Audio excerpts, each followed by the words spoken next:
मुझे हमेशा पैसे की ये रहता था कि हम गरीब क्यों, हमारे घर में ये क्यों नहीं। पड़ोसी के घर में साइकिल होती थी, हमारे घर में साइकिल नहीं होती। गरीब का बेटा होने का दावा करते हैं, लेकिन आज आपके पास होटल्स हैं, महंगी महंगी गाड़ियों में आप घूमते हैं, तो वो उतना पैसा कहाँ से आ गया अचानक से? जैसे उस वक्त आपका पूरा व्यापार अच्छे से चल पड़ा था, फिर वो क्या पॉइंट था जब आपको लगा कि अब व्यापार से आपको राजनीति में आना चाहिए, आपने कांग्रेस ज्वाइन? ये कहानी शुरू होती है 2007 में। बीजेपी ज्वाइन करने की उस वक्त वजह क्या थी? जैसे आपको मतलब बोला जाता है कि आप राहुल गांधी के काफी करीबी भी रहे हैं, तब कांग्रेस छोड़ के बीजेपी में आने का रीजन? आपको टिकट नहीं मिला, लेकिन फिर भी आपने गन्नौर में काम किया है। लेकिन जो उस वक्त प्रत्याशी जो जीती थी बीजेपी से, निर्मल चौधरी, उनका ये कहना है कि जीती तो वो थी, विधायक वो बनी, लेकिन सारी जगह पे चलती आपकी थी पावर।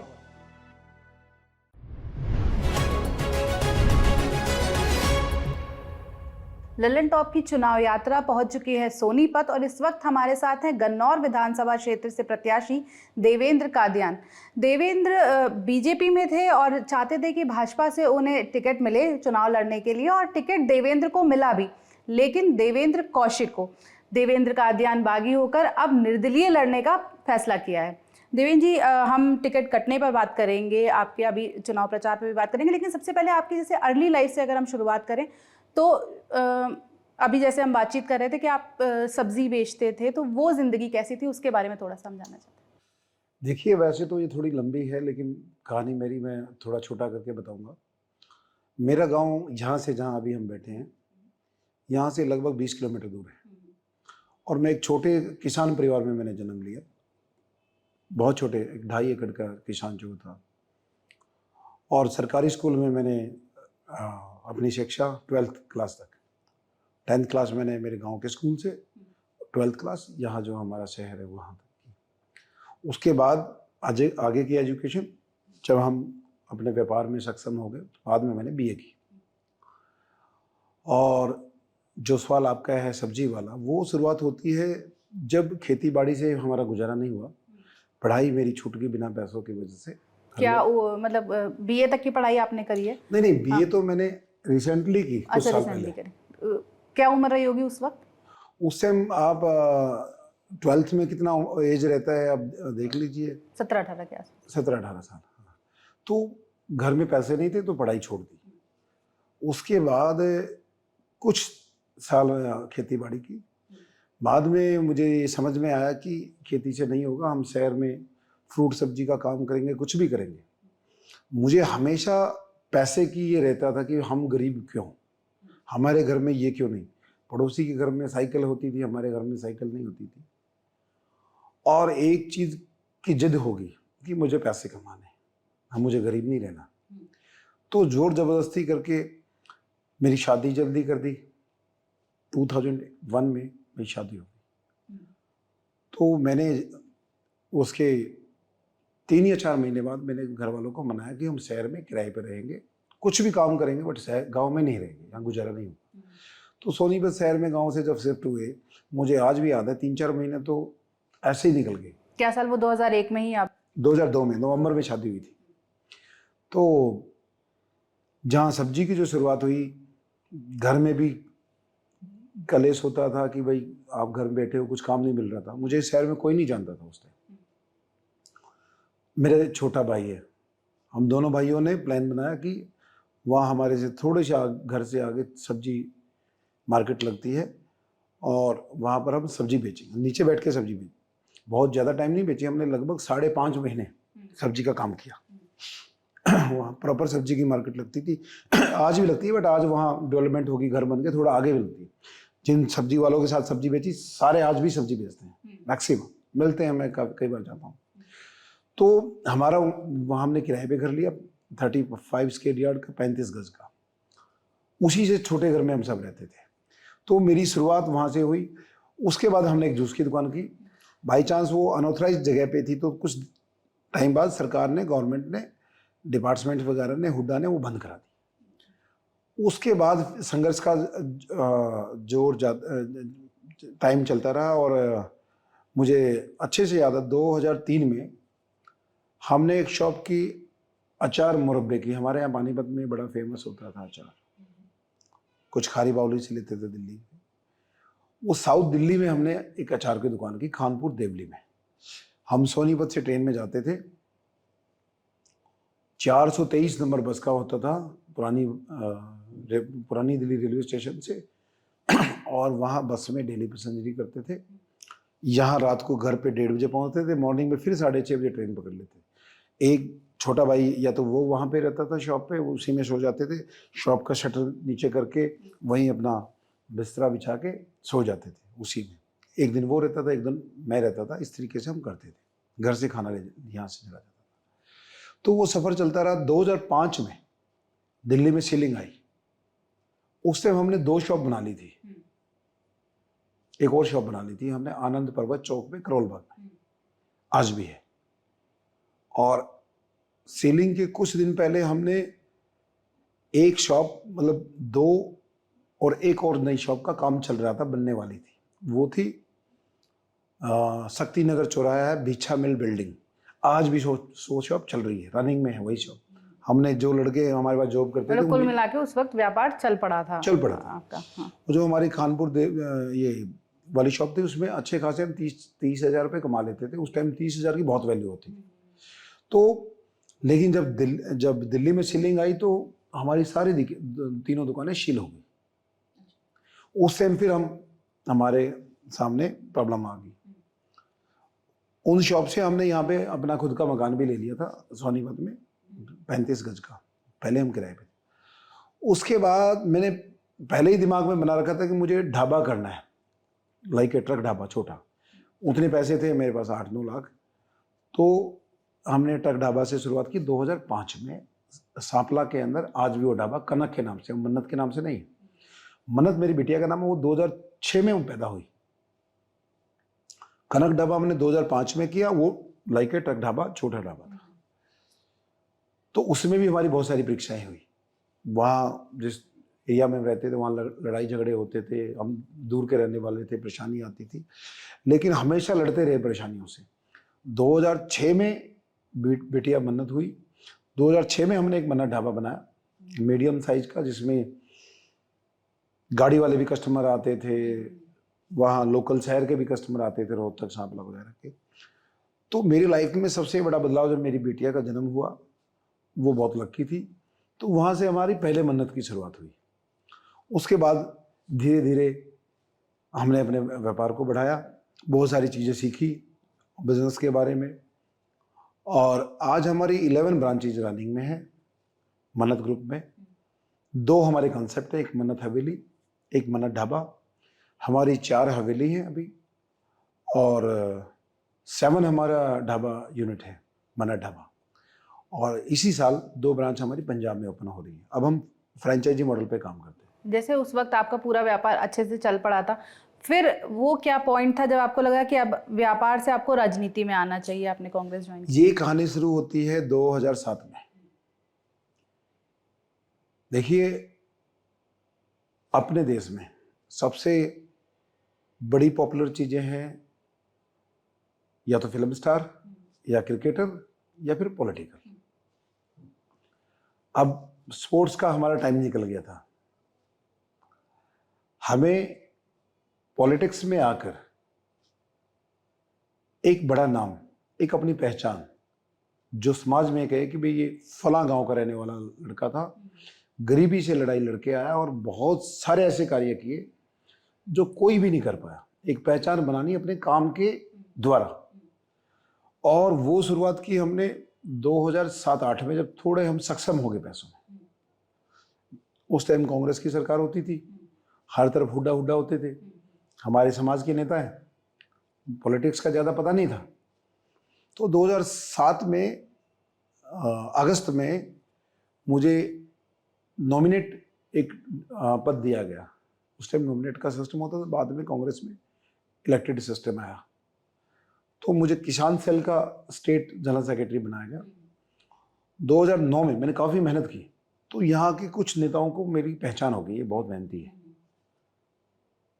तो 2009 में मैंने यहाँ इलेक्टेड सिस्टम आया यूथ कांग्रेस के अंदर। जिलाध्यक्ष का चुनाव पहले मेंबर बनाते थे, उनसे वोटिंग होती थी। 2009 में, आई थिंक 2010 में, लास्ट में 2000 चुनाव हुआ, 2010 में मैं पहली बार जिले का अध्यक्ष बना यूथ कांग्रेस का। फिर मैंने 2011 में रिपीट किया, चुनाव फिर जीता। मेरी मेहनत को देख के मेरा प्रमोशन किया कर, मैं नेशनल टीम में चला गया। उस टाइम राहुल गांधी जी काफ़ी उस टाइम यूथ कांग्रेस को देखते थे।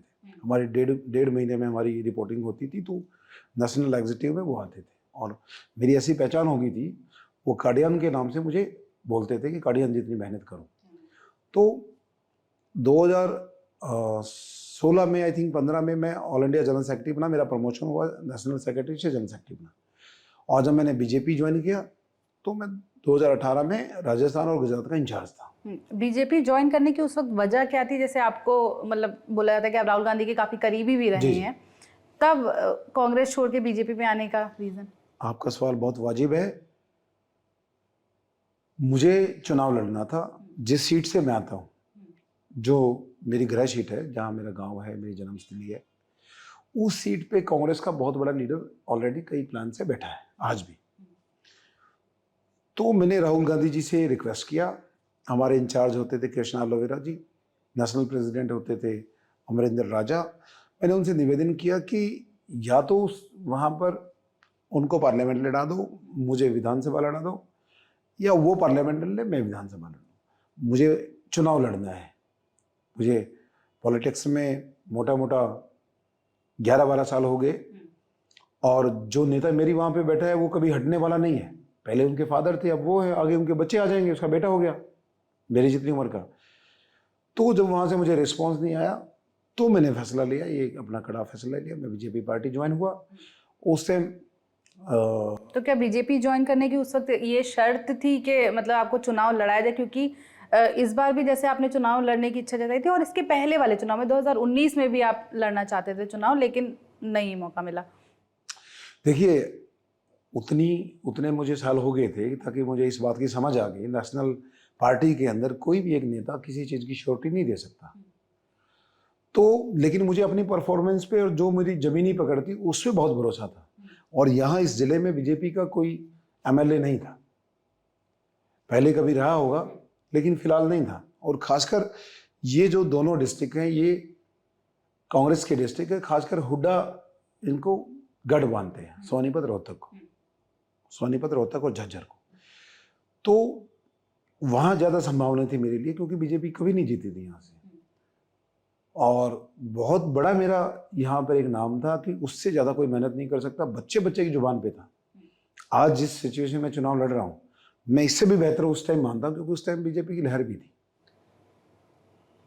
तो जब चुनाव का समय इस बार नई लहर है बीजेपी की। मैं समझता हूँ बिल्कुल आमने सामने का चुनाव आपकी बार। कांग्रेस भी मजबूत है, बीजेपी भी कमजोर नहीं है। और जहां तक मेरी समझ कहती है कि दोनों की सीटें इतनी आएंगी कि सरकार बनाने के लिए इनको या तो इंडिपेंडेंट या फिर किसी पार्टी का छोटी का सहारा लेना पड़ेगा, जो मुझे मेरा आंकलन है। 2018 में मैं बीजेपी ज्वाइन हुआ, मनोहर लाल जी के नेतृत्व में हुआ।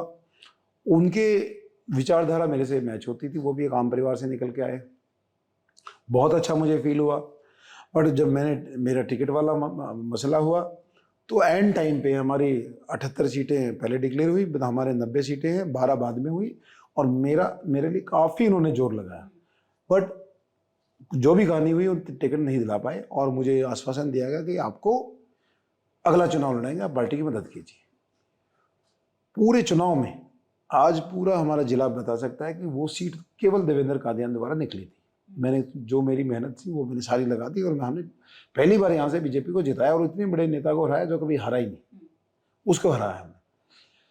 खूब मेहनत की। उसके बाद अब पार्लियामेंट इलेक्शन आ गए। पार्लियामेंट इलेक्शन में जिस कैंडिडेट को टिकट मिली वो हाल में बीजेपी के प्रदेश अध्यक्ष है मोहनलाल बड़ोले जी, हमारे प्रत्याशी थे लोकसभा के।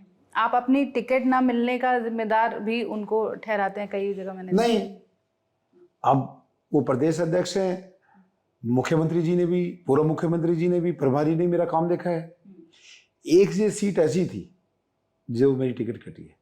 चंडीगढ़ में दिल्ली बैठ के जब राजनीतिक गलियारों में चर्चा होती थी हरियाणा में कितनी सीटें बीजेपी की सेफ है, कितनी सीटें आ सकती, तो सोनीपत जिले में पहला जो कलम टेकी जाती थी वो गन्नौर की सीट पे लगती थी, भाई गन्नौर में कोई इशू नहीं है, गन्नौर बीजेपी की सीट है, वहाँ देवेंद्र कादियान। और सिंगल भी आदमी को दूर दूर तक भी नहीं अंदाजा था कि अब की बार भी ऐसा हो सकता है। और मेरा अपना आंकलन है, ये फैसला जो हुआ है वो आसपास की सीटों पे भी इफेक्ट करेगा। कि मैं कमेंट्स पढ़ रहा था जिस दिन टिकट कटी सोशल मीडिया पे, लोग यहाँ तक भी कह रहे थे देवेंद्र कादियान की बीजेपी ने टिकट नहीं काटी, गायें काट दी है। उसका कंपैरिजन लोग सोशल मीडिया पे उससे कर रहे थे। कहने का मतलब ये कि आप शायद उतना सोच नहीं पाएंगे कि जितना मैं मतलब उतनी पीक पे चला गया था। और कमाल की बात यह है कि किसी भी लीडरशिप के पास कोई रीजन नहीं है, कोई मुझे ये नहीं बता पाया कि पिछली बार टिकट क्यों कटी थी, इस बार टिकट क्यों कटी है। सबने मुझे कहा कि आपका सर्विस सुपर हिट है, 90% से ज़्यादा हो, जीतने की क्षमता, विनेबिलिटी, लॉयल्टी, सब कुछ है आपके अंदर। मैं बताना चाहता हूँ 2024 का जो लोकसभा का चुनाव था, जो कैंडिडेट हाल में प्रदेश अध्यक्ष हैं, हमारे यहाँ के पूर्व सांसद जिनकी टिकट कटी, सरेआम बीजेपी को हराने में, कैंडिडेट को हराने में लगे थे, जिनको अब टिकट मिली, जिनके भाई को। और ये बात मैं नहीं कह रहा, ये बात जो उस टाइम के प्रत्याशी थे, हाल में अभी जो प्रदेश अध्यक्ष है, बाकायदा प्रेस कॉन्फ्रेंस में आके उन्होंने बोला कि मुझे हरवाया गया है पूर्व सांसद और उसके परिवार के द्वारा धन बल से। और ये भी सच्चाई है। हमारी गन्नौर की जो एमएलए थी वो भी, नगर पालिका के चेयरमैन थे वो भी, और बहुत सारे सरपंचों को इन्होंने दूसरी पार्टी ज्वाइन कर दी।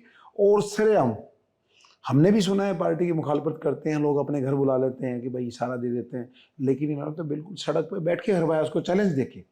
और वही आदमी और वही प्रदेश अध्यक्ष बन जाता है, हारने वाला, और हराने वाले को टिकट मिल जाती है। ये कैसी पार्टी है? कहीं ना कहीं प्रदेश अध्यक्ष की भूमिका होती है, कम से कम उन्होंने अपने इस्तीफे की पेश की होती है कि मैं अभी 4 महीने पार्लियामेंट का चुनाव लड़ने आया था, इसी ने मुझे हरवाया, सारे दुनिया भर के प्रूफ है, रिकॉर्डिंग है, सब कुछ है, आप क्यों उसको टिकट दे रहे हैं? वो भी शामिल। तो जो भी हुआ टिकट वाला मसला, मैंने एक बड़ी मीटिंग रखी, कुछ मुझे भी दर्द हुआ, मैं भी भावुक हुआ। और उस मीटिंग में मेरे गन्नौर के लोग उतनी संख्या में पहुंच गए जितनी एक एमएलए को वोट चाहिए होती है एमएलए बनने के लिए, लगभग 45,000, 9,000 व्हीकल। सीआईडी की रिपोर्ट बताती है, जो लोग मुझे सीआईडी में जानने वाले हैं, उतना बड़ा जलसा हमने कर दिया, जिससे पूरा एक ऐसा माहौल बन गया कि भाई हमने एक नारा दिया, गन्नौर में होगा न्याय। बहुत सारे पत्रकार साथी ने पूछा किस न्याय की बात कर रहे हो आप? हमने बताया कि ये अन्याय गन्नौर के साथ हुआ है, मेरे साथ तो हुआ ही। मैंने कहा जैसे किसी मजदूर की मजदूरी रख लेते हैं, किसी सर्वेंट को घर पे रखो 1-2 साल, जब वो अपने गांव में जाने की बात करे, एंड टाइम पे उसको कह दो नहीं पैसे मिलते, वो हमारे साथ हुआ है।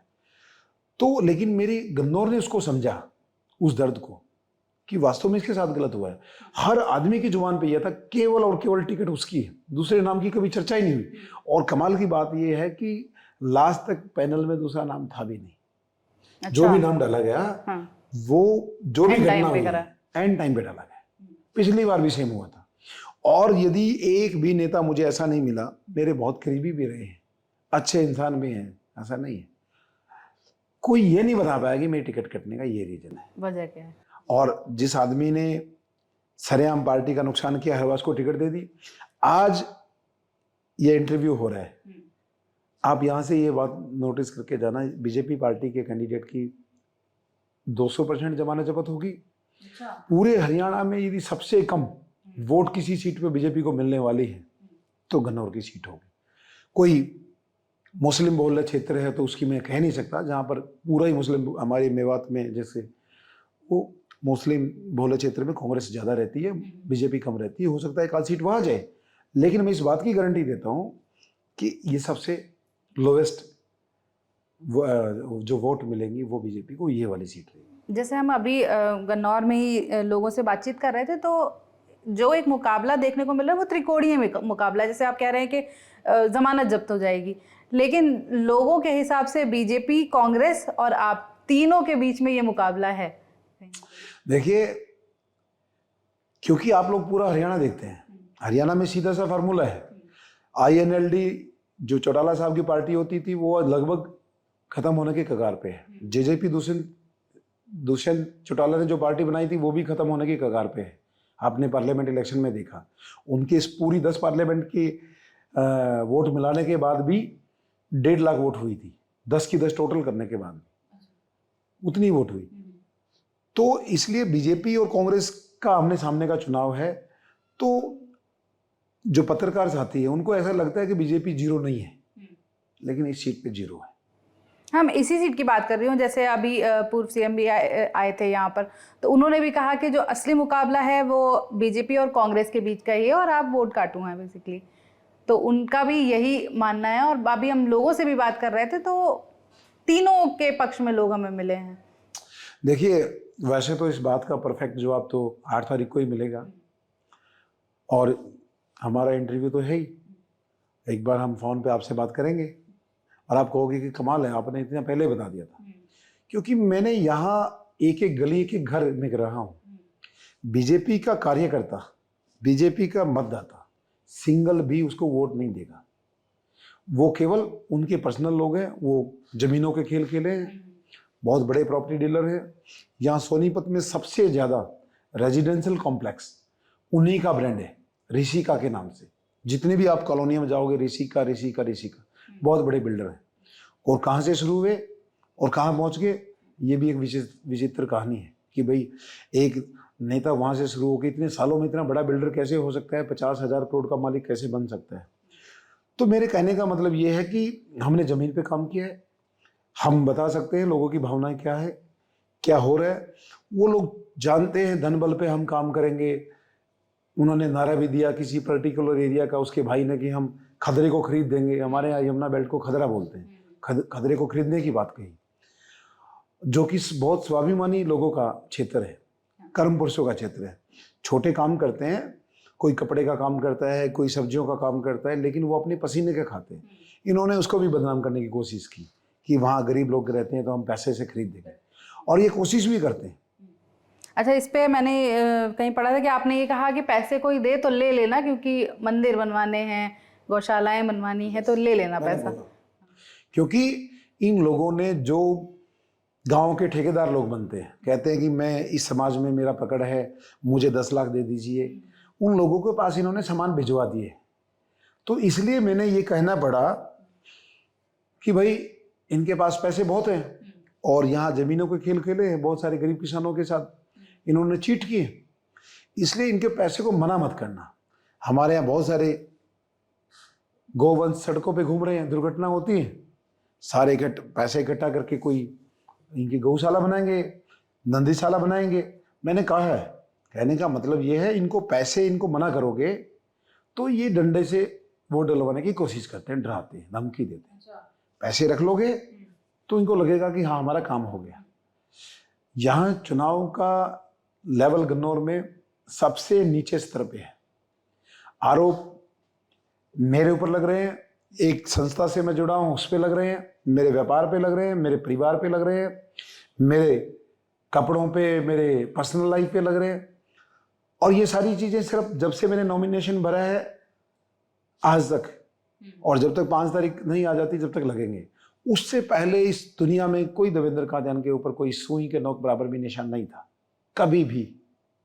अब सारी चीज़ें आ गई हैं। अच्छा, जैसे आरोपों का आपने जिक्र ही किया, तो जो विपक्षी नेता हैं, आप पे ये भी आरोप लगते हैं कि आप गरीब का बेटा होने का दावा करते हैं, लेकिन आज आपके पास होटल्स हैं, महंगी महंगी गाड़ियों में आप घूमते हैं, तो वो उतना पैसा कहाँ से आ गया अचानक से? देखिए, एक 42 वर्ष का नौजवान जिसने बहुत छोटे से गरीब किसान के परिवार में जन्म लिया, जिसके माँ बाप को यह भी नहीं कभी सपना था कि हम शहर में भी चले जाएंगे, उसने हिम्मत जुटाई और सारा मैंने संघर्ष की कहानी जो बताई।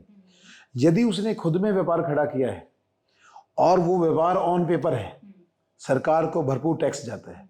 हमारी नॉर्थ इंडिया की सबसे बड़ी चेन है ढाबा चेन, वेजिटेरियन फूड की, सबसे ज़्यादा जो हम गवर्नमेंट को टैक्स पे करते हैं, जो हमारा जीएसटी जाता है। वो जीएसटी और हम जो गवर्नमेंट को टैक्स देते हैं, जो हम इनकम टैक्स देते हैं, उससे पता चलता है कि हमारी कितनी टर्नओवर है, हमारे पास जो संसाधन है, क्या हमने अपने खून पसीने की कमाई से लिए हैं। यदि मेरे पास करोड़ों की कमाई है तो मैं करोड़ों की गाड़ी ले सकता हूँ। यदि मेरी इनकम करोड़ों में है साल में, तो मैं अच्छे कपड़े पहन सकता हूँ। अब कोई अंबानी जी को बोल दे कि भी आप इतनी महंगी गाड़ियों में क्यों घूमते हो, आपके फादर तो जो पुरानी हिस्ट्री है वो तो, आप तो बहुत गरीब परिवार से आए हैं वो भी, तो इन चीज़ों का जवाब सारा साफ सुथरा है। हाँ, हमारे पास गाड़ियाँ हैं, बड़े मकान हैं, हमारे होटल है, हमारी प्रॉपर्टियाँ हैं, लेकिन एक एक चीज़ का कागज़ पे ब्यौरा है। तो गरीब किसान के घर में पैदा हुए हैं तो गरीब किसान का बेटा बोलेंगे ना, या तो मेरे फादर पॉलिटिशियन रहे हों, वो गरीब किसान के बेटे हों, तब तो मुझे लगता है कि मुझे नहीं बोलना चाहिए। मेरे फादर अच्छे खासे नेता रहे हैं, अच्छे घर में मैंने जन्म लिया है। ये सारी कहानी मेरे संघर्ष की, वो मैंने खुद में झेली है, खुद में महसूस की है। वो बोलते रहे, वो पॉलिटिकल बात है कि भाई गरीब किसान का बेटा कहाँ से हुआ, करोड़ों की गाड़ी में घूमता है, इतनी महंगी घड़ी डालता है, इतना, तो ये चीज़ें केवल चुनावी चीज़ें हैं, मैं इनसे ज़्यादा इत्तेफाक नहीं रखता। अच्छा, आपका ये भी कहना है कि ईडी की तरफ, ईडी की भी धमकियां मिल रही हैं और विदेशों से भी फोन आ रहे हैं आपको धमकी भरे, आपके समर्थकों को फोन आ रहे हैं धमकी भरे? आपने दो चीज़ें बताई, ईडी और जो विदेशों से खेल और खोल आ रही है। ईडी की धमकी इनके जो नेता है, पूर्व एमएलए, पूर्व सांसद या कैंडिडेट, वो मंच पे दे रहे हैं भाषण के दौरान कि इतने दिनों में इनके होटल कहाँ से आ गए।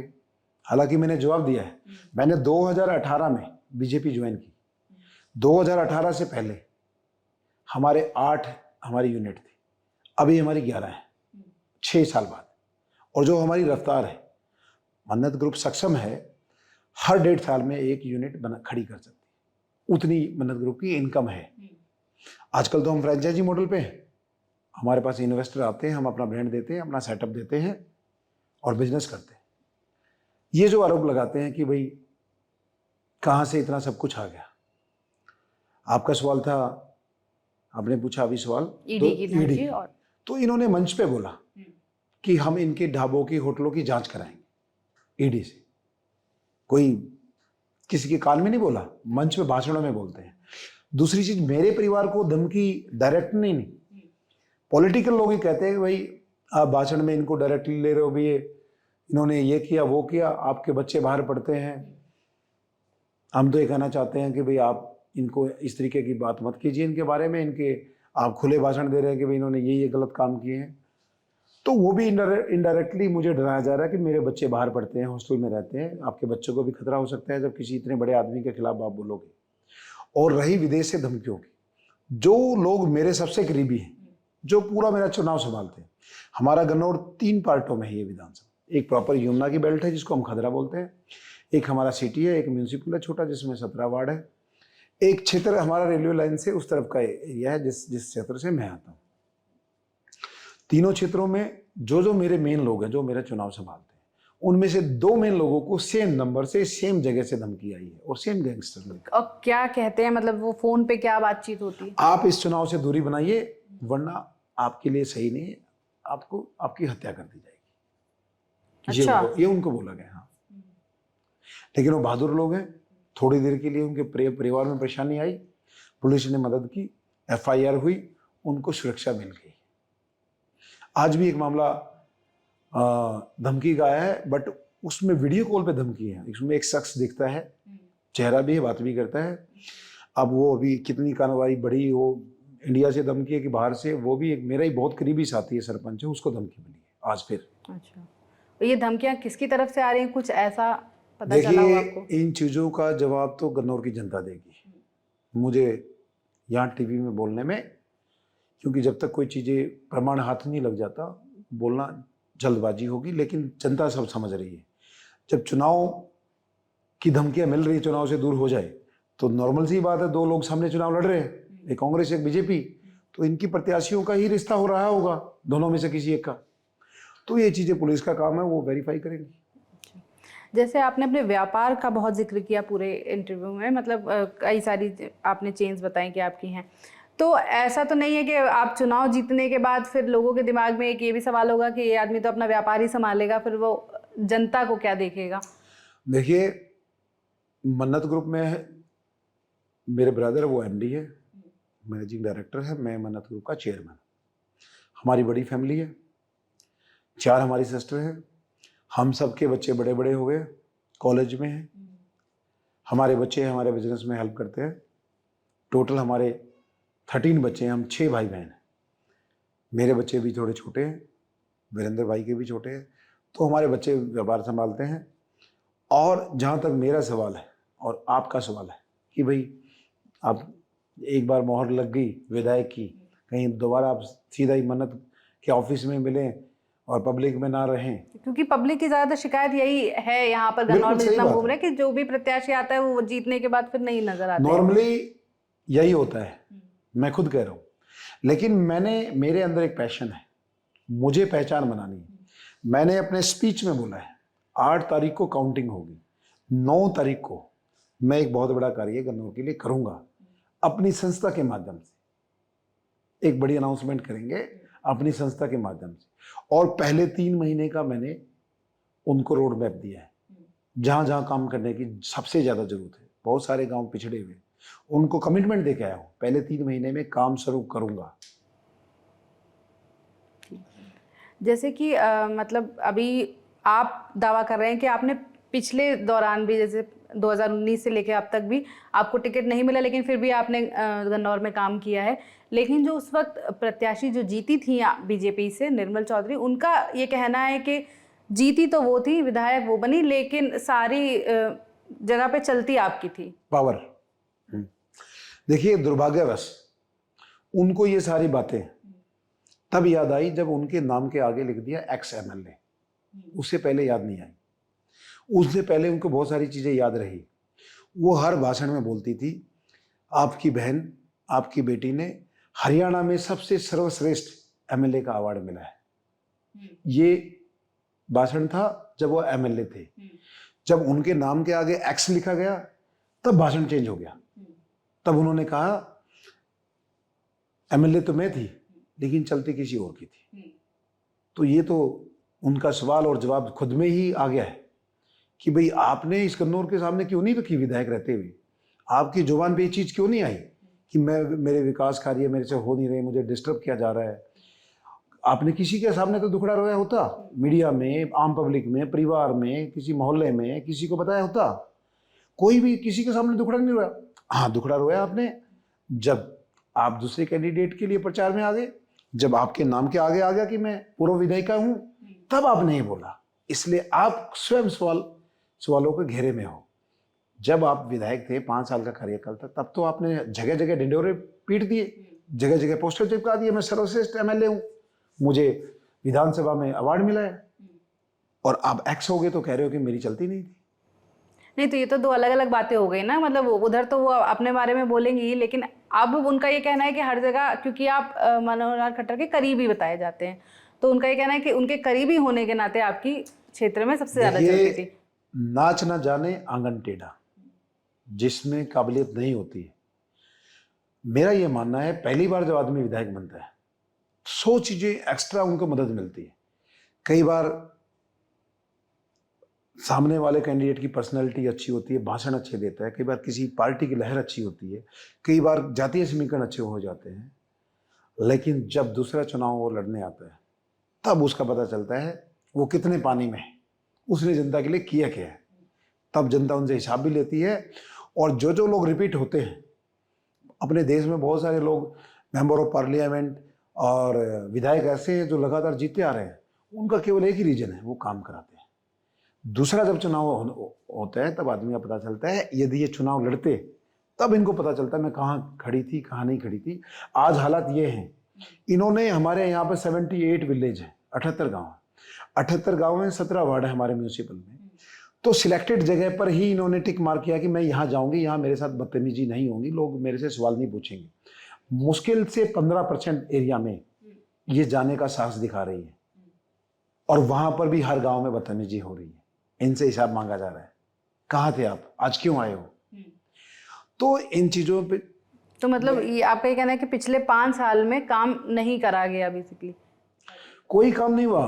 हमारे पूरी विधानसभा में एक हमारा छोटा शहर है जो म्यूनिसिपल है, गन्नौर सिटी, जिसके नाम से हमारी विधानसभा है, 28 नंबर। उसमें जीटी रोड हाईवे से लेकर और रेलवे स्टेशन के दोनों तरफ शहर बसा हुआ है। इस जो मेन सड़क है, रिकॉर्ड है, वो 2.5 किलोमीटर का टुकड़ा कभी भी ठीक नहीं हुआ, वो हमेशा टूटा ही रहा है। लेकिन चलती तो आपकी थी, तो आपको भी कराना चाहिए था। ये तो वो विधायक कह रही है ना, पब्लिक तो नहीं कह रही। यदि मेरी चलती तो मुझे 2019 में टिकट मिलती, मेरी चलती तो 2024 में मुझे टिकट मिलती, या सरकार में किसी बड़ी अच्छी खासी पोस्ट पे बैठा होता। ये केवल बहाने हैं। आदमी को जब काम करना नहीं होता है, जब उनको किसी चीज़ की समझ नहीं होती है, मैक्सिमम लोग मैंने पॉलिटिक्स में देखा है, मैं बड़ी बेबाकी से बोल रहा हूँ, मैक्सिमम का मतलब 80% लोग अपने आप को सक्षम बनाते हैं, अपने परिवार को सक्षम बनाते हैं, अपने बच्चों को आगे बढ़ाते हैं। कुछ लोग तो टैग लगने के बाद अपने बच्चों के रिश्ते करते हैं कि एक बार विधायक का टैग लग जाए, मंत्री बन जाऊं, तब बच्चों के रिश्ते करूंगा, अच्छे खासी शादी करेंगे, अच्छे परिवारों में शादी होगी। इसीलिए आते हैं सिर्फ खुद को सक्षम बनाने में। अब आप अपने देश में कितने प्रधानमंत्री बने हैं, यदि हम झट से याद करने लग जाएं कि प्राइम मिनिस्टर बताओ देश में कितने बने, तो 3-4 लोगों का तो तुरंत नाम याद आ जाता है। मोदी जी का आ जाएगा, राजीव गांधी जी का आ जाएगा, इंदिरा गांधी जी का आ जाएगा। कुछ नाम ऐसे हैं जिनको नाम लेने में टाइम लग जाएगा।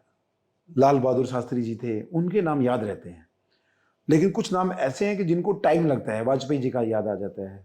बहुत सारे प्रधानमंत्री ऐसे रहे, नाम उनका याद रखा जाता है, जुबान पे उनके नाम होते हैं जो बहुत अच्छा कार्य करके जाते हैं, अच्छा करे। इसलिए ये वो लोग हैं जो जहां 10 साल बाद इनका नाम भी नहीं रहेगा, कोई जानने वाला भी नहीं मिलेगा कि ऐसा भी कोई विधायक था, ये उस कैटेगरी में आते हैं। मतलब मोदी जी अच्छा कार्य कर रहे हैं, आपका ये मानना है? देखिए, जो अच्छा करेगा उसको तो अच्छा बोलना पड़ेगा। मेरी नज़र में जो देश में आगे बढ़ा है और जो देश की पहचान दुनिया में हुई है, वो मोदी जी की वजह से हुई। कई चीज़ें हैं जहाँ पर हम कटाक्ष करते हैं, जो गलत हुए, वहाँ बेबाकी से बोलते हैं। जहाँ अच्छा ही है वहाँ बोलते हैं। हमारा अच्छा खासा दुनिया में नाम हुआ है और डेवलपमेंट भी हुई है। खासकर नेशनल हाईवे के मामले में मैं गडकरी साहब की बहुत तारीफ करता हूँ। सोनीपत में आप आए होंगे, कोई आदमी 10 साल पहले सोनीपत में आया होगा तो सोनीपत पहचान भी नहीं आएगी। हमारे अकेले सोनीपत से 4 नेशनल हाईवे जाते हैं। अच्छा, ये 100 करोड़ वाले नेता कौन हैं? ये बड़ा चर्चित रहा है इस चुनाव में आपके। ये 100 करोड़ का जो स्लोगन आया, ये किसी पत्रकार ने नहीं दिया, किसी गन्नौर के एक भी मतदाता ने नहीं दिया, देवेंद्र कादियान ने नहीं दिया। इन्हीं के परिवार के लोग, जब टिकटों की मारामारी हो रही थी, ये कई भाई हैं जो प्रत्याशी हैं, कई भाई, इन्हीं के भाई ने भरी महफिल में, लोगों के बीच में ये दावा ठोका कि हम देवेंद्र कादियान को टिकट नहीं लेने देंगे, चाहे हमारे 100 करोड़ लग जाए, हम टिकट नहीं लेने देंगे। इन चीजों के प्रमाण है, ऐसे नहीं। वो लोग जो मौजूद थे वो सारे हैं, अभी भी जिंदा है। और जो ये जो स्लोगन आया था, जो खदरे ने आवाज लगाई, खदरा कभी बिकता नहीं है, ये भी उसी आदमी की जुबान से आया जिसने 100 करोड़ का लेके आया। हालांकि अब वो ये कह सकता है कि मैंने उस टाइम नशे की हालत में बोला, उसके पास एक ही जवाब है, उन्हें दिया भी। आपने भी कई जगह बोला कि 100 करोड़ लेके टिकट ले रहे हैं, या फिर इस तरीके की बातें आपने भी बोली। तो मैंने कहा, आप तो सारा गन्नौर में बोलते हैं कि जब इन्होंने चिल्ला के और एक तरीके से चैलेंज दे के लेके आए हैं, गन्नौर को यकीन नहीं था, इस दुनिया में किसी को यकीन नहीं, ये भी टिकट लेके आ सकते हैं। प्रदेश अध्यक्ष वो आदमी बैठा हुआ है जिसको हरवाया, जिसने मीडिया के सामने बोला था कि मेरे को तो इसने हरवा दिया। कैसे हो जाएगा? कौन सा फार्मूला है?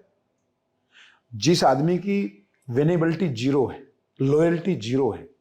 बीजेपी पार्टी तो चिल्ला के बोलती है हम टिकट दे रहे हैं विनेबिलिटी पे और लॉयल्टी पे, जो हमारे कमल के फूल से प्यार करते हैं, जो वफादार लोग हैं, उनको टिकट देंगे। लेकिन यहां तो आपने बिल्कुल उल्टा कर दिया। नहीं तो वफादारी कैसे टेस्ट होगी? जैसे आप भी कांग्रेस में थे, फिर बीजेपी में आए हुए बहुत लंबा वक्त नहीं हुआ था, क्योंकि जिन्हें टिकट मिला है वो काफी पुराने नेता हैं। देखिए, जो कार्यकर्ता होते हैं, सीनियर कार्यकर्ता, उनकी एक पकड़ होती है, और बहुत सारे मौके पार्टी के पास ऐसे आते हैं जब कार्यकर्ता का पता चलता है। अब लोकसभा के अंदर, हमारे यहाँ लोकसभा एक पार्लियामेंट में 9 विधानसभाएं, असेंबली 9 में से 10 की 10 जगह तो लोकसभा जो कैंडिडेट होता है उसका प्रभाव नहीं होता। पार्टी का एक स्ट्रक्चर होता है, कार्यकर्ता होते हैं, पार्टी के पदाधिकारी होते हैं, वही चुनाव संभालते हैं। और हर एक कार्यकर्ता की और जो ऑफिस बेरर होते हैं, पदाधिकारी जो होते हैं, उनकी रिपोर्ट जाती है कि इसके क्षेत्र से क्या परफॉर्मेंस आई। सोनीपत जिले के अंदर देखो वैसे तो हुड्डा साहब का गढ़ बताते हैं, रोहतक और सोनीपत। रोहतक वाली पार्लियामेंट की सीट कांग्रेस पार्टी जीती है 3.5 लाख से ज्यादा, और सोनीपत की जीती है मात्र 20-21 हजार से। और समय आज से आप पीछे 10-15 साल पहले चले जाएं तो यहाँ पे सोनीपत से ज्यादा सीट हुड्डा साहब जीतते थे, कांग्रेस पार्टी जीती थी, यहाँ से रोहतक से कम होता था। और एक तरीके से देखा जाए आज भी लोग सोनीपत को रोहतक से के साथ जोड़ते हैं, हुड्डा साहब के नाम के पीछे उनका गढ़ है। रोहतक पार्लियामेंट में 9 की 9 विधानसभा कांग्रेस पार्टी जीती इस चुनाव में 24 में। सोनीपत पार्लियामेंट में केवल 9 में से 4 सीट जीती कांग्रेस, 5 में बीजेपी जीती।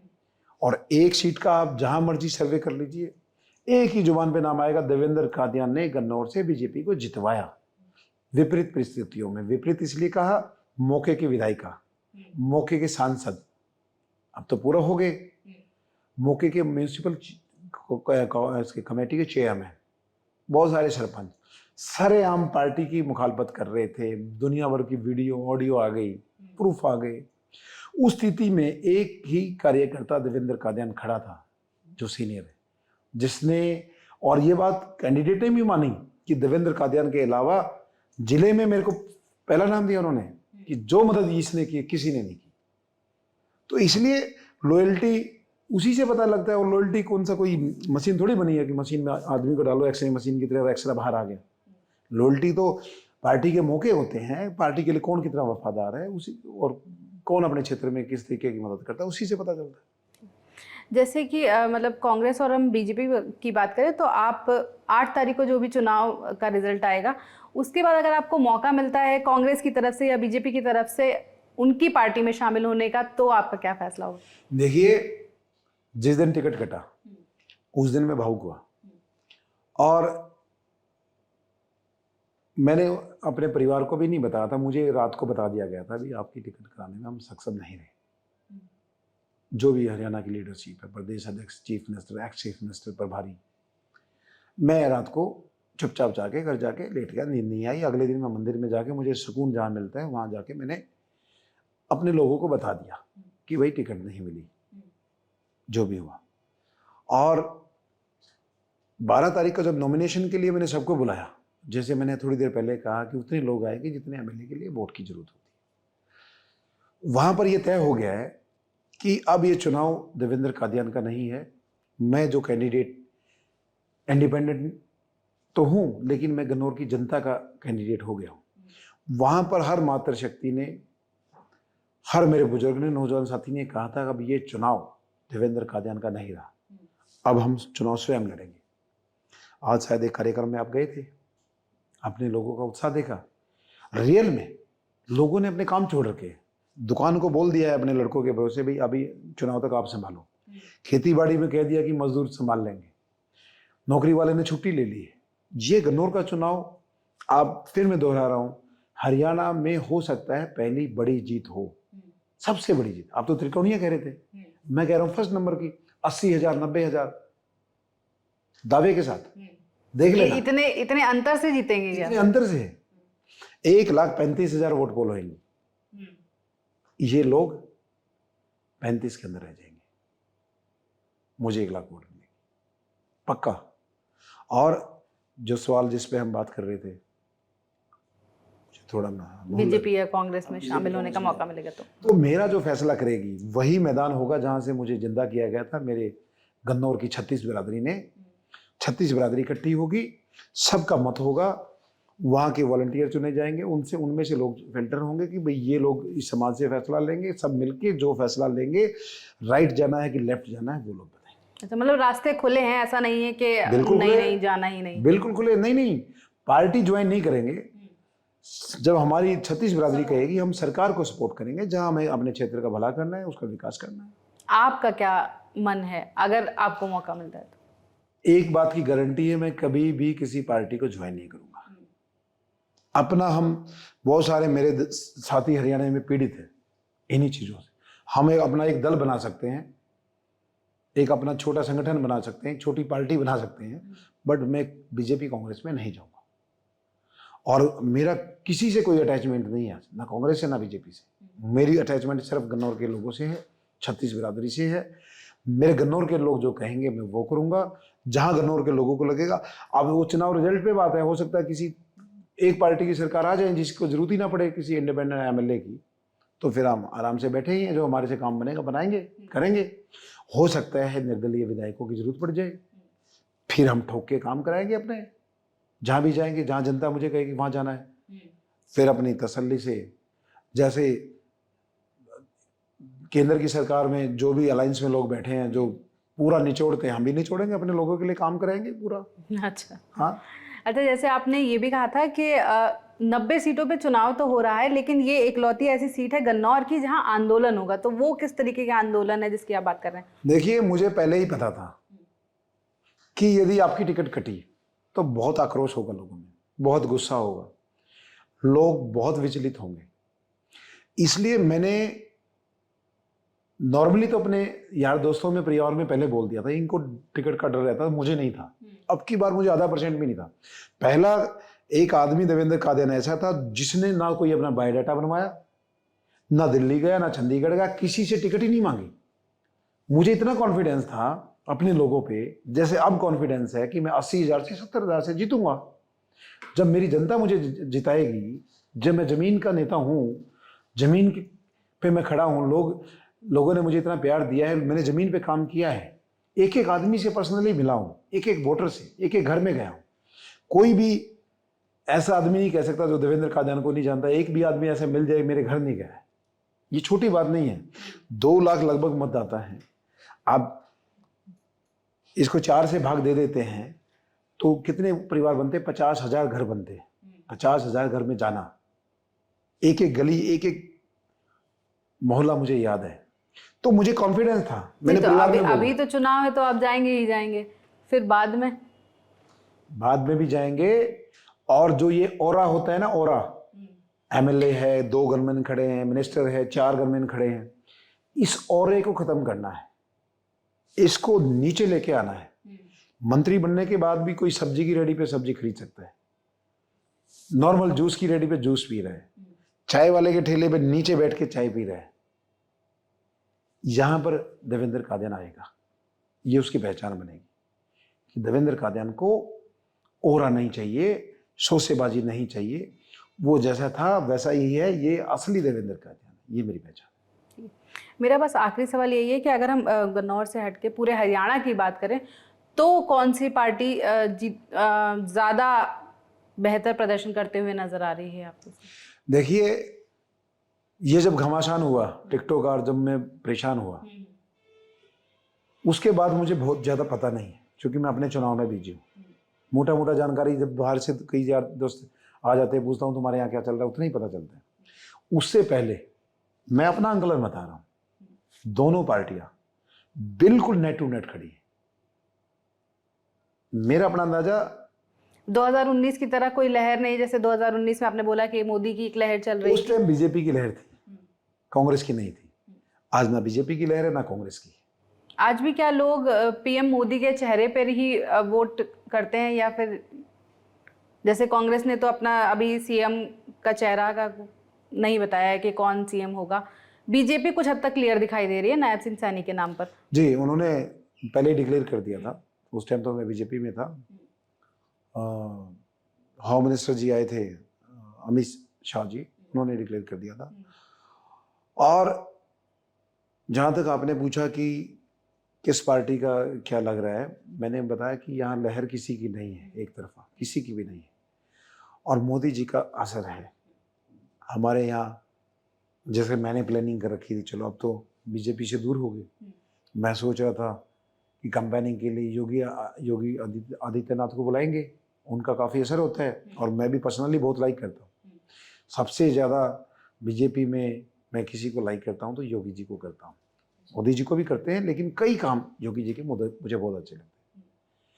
तो अब कहोगे बीजेपी में नहीं हो फिर भी प्रशंसा कर रहे हो, लेकिन मैं इस मामले में बेबाकी से करता हूँ। जो लोग अच्छे होते हैं, मैं गडकरी जी की, चाहे मैं जो मर्जी हो जाए, उनकी प्रशंसा करेंगे, उनके कार्य की, अच्छे काम करते हैं, सारा देश प्रशंसा करता है। योगी जी भी अच्छा काम करते हैं, बहुत अच्छा काम करते हैं। तो मेरे कहने का मतलब ये है कि बीजेपी में मोदी जी का बहुत प्रभाव है, ऐसा नहीं है। और जहाँ तक डोमेस्टिक लीडरशिप की बात है, नायब सिंह सैनी और मनोहर लाल, मैं वैसे ही बता रहा हूँ, नायब सिंह सैनी में और मनोहर लाल जी में एक समानता ये है कि वो भी बहुत जीरो से निकल के आए, नीचे जमीन से, धरातल से होके आए। तो कहीं ना कहीं आम लोगों को लगता है कि भाई ये हमारे बीच में से गए हैं, और नायब सिंह सैनी ने काफ़ी मेहनत भी की है। जैसे इस बार ये देखने मिल रहा है कि नायब सिंह सैनी का तो नाम आ रहा है काफ़ी हद तक, लेकिन मनोहर लाल खट्टर जो ऑलरेडी 9.5 साल रहे हैं, सीएम रहे हैं, लेकिन उनका जिक्र कम हो रहा है, उनको जैसे इस चुनाव से थोड़ा सा दूर रखा जा रहा है। तो उनकी कार्यशैली वैसी रही होगी।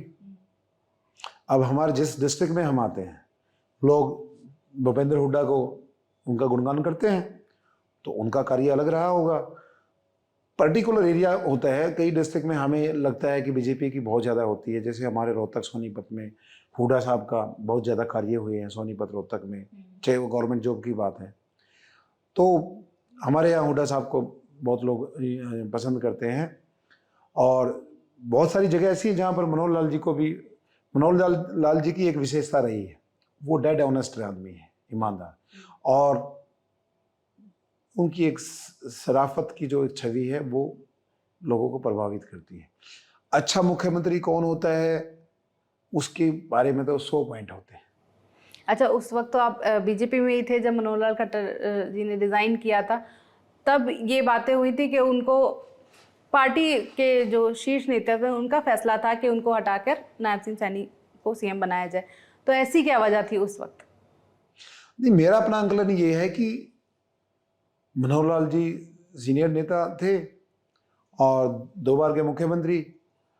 वहाँ जो अभी जिम्मेवारी फिलहाल उनको है, बड़ी जिम्मेवारी है, और देश के बड़े मंत्रालय उनके पास हैं और बहुत सेंसिटिव हैं, जहाँ देश जिसके लिए पावर है जैसे, तो कहीं ना कहीं सेंटर में उनकी वहाँ जरूरत थी पार्टी को, और उसी वजह से उनका प्रमोशन हुआ है। ठीक है, तो जैसे गन्नौर सीट की हम बातचीत कर रहे थे, तो आपका दावा है कि इस बार 50,000 से ज़्यादा वोटों के अंतर से आपकी जीत होगी। तो ये थी गन्नौर सीट के निर्दलीय प्रत्याशी देवेंद्र कादियान से पूरी बातचीत। नमस्ते, मेरा नाम रक्षा है, कैमरे के पीछे मेरे साथ मोहन है। देखते रहिए द लल्लन टॉप।